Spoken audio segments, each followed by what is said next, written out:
Well, today what we're going to have is cast iron chili. I've got my 10-inch cast iron Dutch oven here on the stove. I got a little grease can here that's got some bacon grease in it. We're going to be cooking deer chili. So venison has very little fat to it.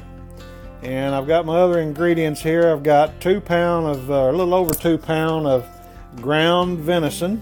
And I've got 1 yellow onion. I've got a can of dark kidney beans, a can of chili beans, some chili powder, some garlic, minced garlic, and also some ground cumin. And so what we're going to do, we're going to get ready and we're going to slice and dice this onion. And we're going to get that into our Camp Dutch oven. Add a little bacon grease because deer meat is so lean it doesn't have any fat to it, so we need to add some kind of fat to help fry this up. And so we'll get ready and get that onion chopped up and the garlic in there, get a little bacon grease in there, and we'll start to brown up our deer meat. And as soon as we get that done, we'll come right back to you here shortly. All right, we got our onions chopped and we got our bacon grease in there. We've taken and we've added our ground beef or ground venison, and we've got that stewing down in the minced garlic and the onion. And what we're going to do now is we're going to add about a tablespoon of salt to this.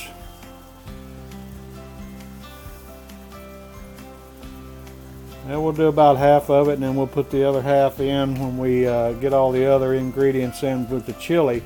One other thing I did, I went ahead just to save a little time, and I took and opened the kidney beans and the chili beans, and I rinsed those off. I rinsed all that sauce and everything off of those beans because if I can tell you a little secret here, all that sauce and everything will make you have gas. So if you'll wash all that sauce and everything off your beans before you put them in chili. Some people don't even like beans in their chili. I like it both ways. I like chili without beans and I like chili with beans, but today we're going to have cast iron chili with beans.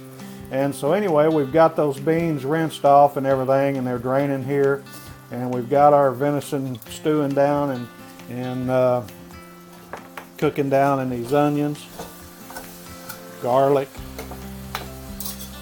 in our 10-inch Dutch oven. Boy, that looks so good. But anyway, we'll go ahead and get this fried up and everything, and we'll come back to you and put all the other ingredients in here and tell you what all we've got. One other thing I did fail to mention earlier, we've got the salt that I mentioned.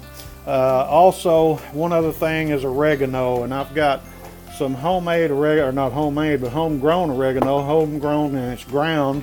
I usually use a little bit of oregano in my chili also, but anyway, we'll leave all the recipe ingredients and the amounts in the description box when we get done. So as soon as this gets fried up, we'll come back to you here shortly. Okay, well, we've just about got our venison stewed down and fried down with the onion and the garlic. A couple other things here I want to show you. I've got all my spices together. I've got my cumin. I've got the rest of the salt that we didn't add to the grind earlier.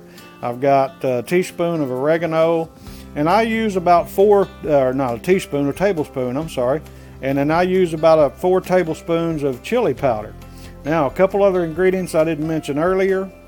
On deer grind venison, if you want to try to take a little bit of the flavor away or the taste of the wild game away, if some of your meat's gamey or whatever, you can add chicken broth to it. Or not chicken broth, but beef broth. And that's typically what I do. I add a little bit of beef broth to my deer grind. Also, I've got some homemade stewed tomatoes, and I've got some homemade tomato juice that I'm going to be adding to that. Now, if you don't have homemade, you can certainly buy stewed tomatoes from the grocery store and tomato juice or whatever, but just be careful when you're adding your juice. Just add it gradually so you don't get it too juicy, okay? So we're going to get ready and add this together as soon as the rest of this fries up, and we'll come back to you here shortly. All right, well, we've got all of this stuff in the pot and it's been boiling down. Look at that. I'm going to turn this heat back and stir this up. But you see how juicy that is. Now folks, that's the reason why I tell you, be sure when you're adding your stewed tomatoes and your beef broth, be sure and add it gradually, because you can get it too juicy. Now that looks really good. I want you to look at that chili with beans in it right there. I didn't put a whole lot of tomato juice in it, because the canned stewed tomatoes that I had, that I've canned out of my garden, had quite a bit of juice in it. So that's the reason why I didn't have to add any additional tomato juice. But man, that looks so good. I'm going to get a bowl here, and I'm going to put me some of this in a bowl and get ready and try this out.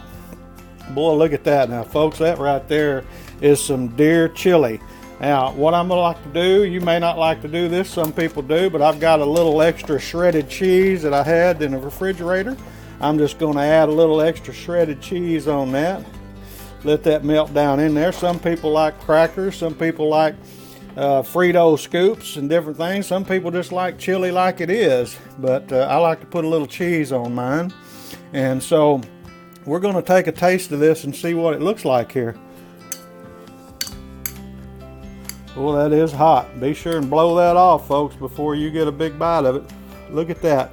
This is deer chili with beans. Man, that's got a good flavor.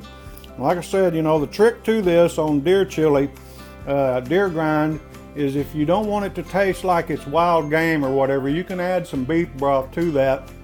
Some people like to take half deer grind and half hamburger meat, regular ground hamburger meat, and mix it together, and that kind of cuts the taste too. If a deer has been processed right, it won't have much of a taste anyway. And so this has been processed really well. It tastes real good. But I just wanted to give you those additional added tips to that. If you do have some deer grind that is a little wild flavor, wild taste to it, you can put your beef broth in your chili, and you can't tell the difference that it's not just regular ground beef versus deer grind. So anyway, I just wanted to show you how to make a pot of cast iron chili. And we appreciate you guys taking the time to watch this. If you've not yet subscribed to our YouTube channel, hit the subscribe button down there in the bottom right. Hit the like button and share this with your family and friends on social media. And we appreciate you, and we'll be coming back to you soon. You guys have a great day. It's Mike over here at Keto Style.